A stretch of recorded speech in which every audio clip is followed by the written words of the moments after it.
try to figure out the music sometimes. Well, usually there's a rhyme or a reason. Why is he playing Cotton Eye Joe? Wait, This was a banger back in the day. Was this on Jock Jams? Back in the day, it's still a banger. Remember Cotton Jock Eye Jams? Joe is still a banger? Yeah, listen to it. I You am. want to dance right now? You know what's still a banger? Every time I hear it, that was 100 years ago, and I don't think it gets old. Mbop by Hanson. We just heard it. You did? They just played it to enter last segment. Maybe that's why I thought of that. What are you talking about? They just played it coming back. from break. Obviously, that's what happened. It must have hit me, and I must have been into it and never processed that. Do you know what's one of the most an all-time banger? Space Jam. The album, you're saying? No, just the song. I heard that the other day on my shuffle. Welcome to the Space Jam. Here's your chance, do your dance at the Space Jam. Oh, You know what? yeah. I just noticed something. You know what? So good. I'm picking up on something with Smalls. What's What? up? You're an eyes closed dance person. When you start to dance, you immediately close your eyes. Not always. And when now she's not. And when she makes a big point, It's she the puts the L BPMs up. right here. That's what it is. She puts Is the it? L It's up the when you make a BPMs. big Oh, point. do I? Always puts the L Well, up. I talk with my hands a lot. It's bad. Fascinating. This is such a banger. You're Italian. That's just. I'm it's Italian. what it I can't is. help. Sometimes I'll see videos of us that I need to share, and I'm like, I have to sit on my hands. I'm Because like you want to talk flailing with your around. hands. You can join us. Dan Oh, my Orlovsky is gosh. here. Dano! ESPN NFL Dan, analyst. were you a fan I like of Jock Jams back in the day? Of course, I'm a jock. Wow, Who jams? Dano's got the tie with the belt to match. Look at Dano. He's coordinating today. Styling. Picked this out Coordinate. myself. My Coordinate. wife fell asleep last night. And if you're listening, no. Dan is here. Dan, there's a lot of quarterback conversations to get into, but let's start with the game tonight. What's going on in Minnesota with the quarterback position, and should Vikings fans be worried about J.J. McCarthy not being good or just being hurt? Both. The quarterback position right now, roller coaster, and that's kind of what the football team is. There's plays with Carson that are high, and there's plays with Carson that are low, and there's moments as a team where they look like they could beat anybody in the NFC, and then there's moments that they just don't play good enough football. It is odd to me that it's taken this long for an ankle. You know, I have no idea. I'm not a doctor, but like this is a very long high ankle sprain. The biggest concern is, and this is always the case, is this is now, at least a year and a half where J.J. McCarthy really has not played, and there hasn't been a ton of development either. There's not going to be a ton of practice reps going on. Last year, there was an injury. This isn't Jordan Love where he sat and was working on his game. And then this year, again, injury. And so I'm always a person that when the young quarterback is not getting time to develop, whether he's playing or really working on his game behind the scenes, you start to get a little bit having attention to it, because this young man needs to play and he needs to develop and he needs the reps, and a year and a half of not getting that. Yeah, that definitely has my attention. Dano, I want to go to South Beach. Tua yesterday was talking to the media, and he addressed Jalen Waddle only having one reception in their last game. And he said, and I quote, "I couldn't see him. I'm not the tallest guy back there either. Tua seems broken. The Dolphins' offense seems broken. Can they fix it?" Hold on, he said I couldn't see him? Yeah. I'd say it was too short. Yeah. Seriously. We have the sound. We could probably play the sound. Well, Yeah. you I don't have your earpiece in. Yeah.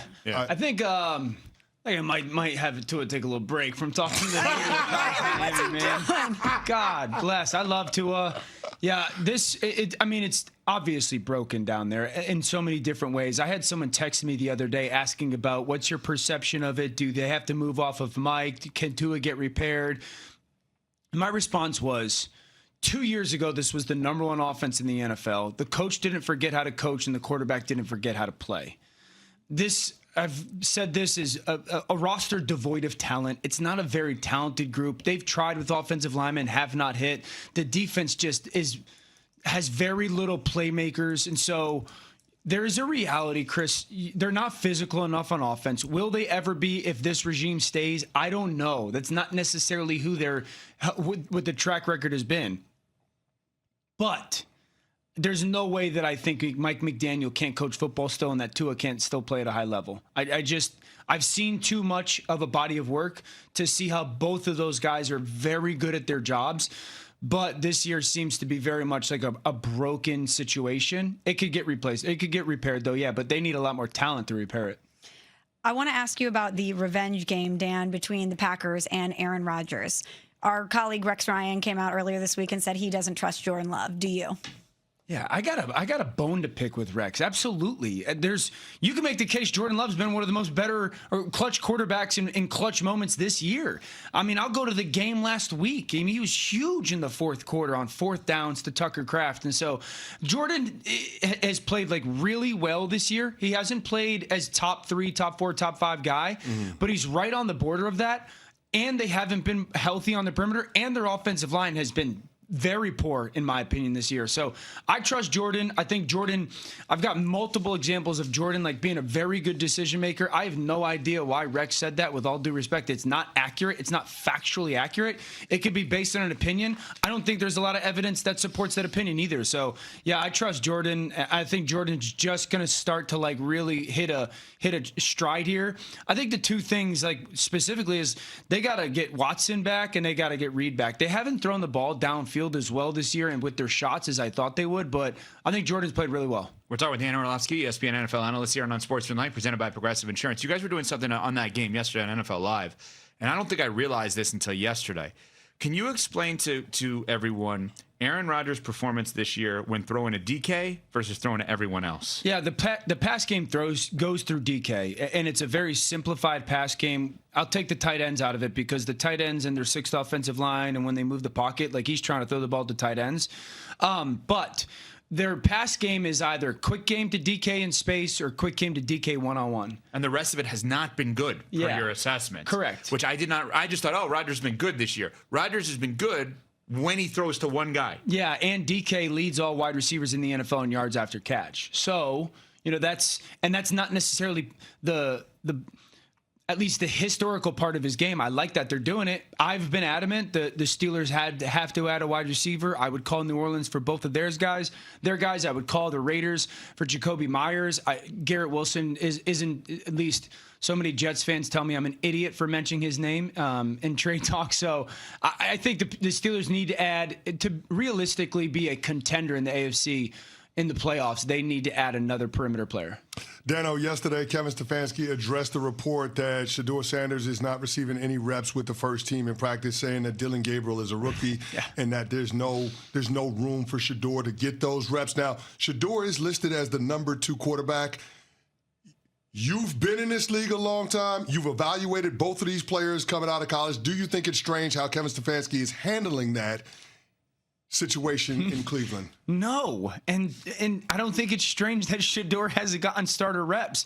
Dylan Gabriel started 3 games. He needs as many reps as possible. If you were going to give Shedeur a rep or 2, sure, fine. I have no idea how they're operating their practices, how many reps are actually getting allocated to their starting offense, how many times they're going live. So I don't know that. But Dylan Gabriel needs as many reps as possible, and Shedeur should be getting all of them with the scout team or whatnot after that. That's usually the case. Most often than not, teams that I've been on, the starter took basically every single rep. And then the backup and or third guy would take all the other reps. So that's not abnormal. I don't think it's odd the way that Stefanski's handling it as of this point. Everyone says, you guys have heard me say I thought they should have been starting early on in the season. And I think Shedeur at some point is going to start this year. I really do. The way the football team is trending, I think Shedeur will start games. Can I ask you a question? Through the first 3 starts, what's been your assessment of Dylan Gabriel's performance? Yeah, I think that he's played solid football. I think that, the reality is they're just not a very talented offense. I mean, Jerry Jeudy's a solid player. The 2 tight ends are good players. Outside of Jerry, there's no one else to really throw the football to. So I think Dylan's been solid. He doesn't have a physical ability that is going to overcome or mask some offensive deficiencies. He's not dynamically athletic. He doesn't have a super powerful arm. He's small. Yeah, he needs to be in an offense that is almost like what Brock Purdy stepped into in San Francisco, where you're playing point guard, and they don't have the pieces to do that. And so but he doesn't also play under center either. No, not really. Not really. But that's you compared that's it been to Brock Purdy. That's why I was just going there. Yeah. Totally. And that's too many teams in the NFL. But yeah, I think he's been fine. Okay. Let's stay in that division, Dan. The Ravens sitting there at 1-5. They're hoping Lamar comes back. They're hoping Lamar reignites their season in some way. Do you see that as a possibility?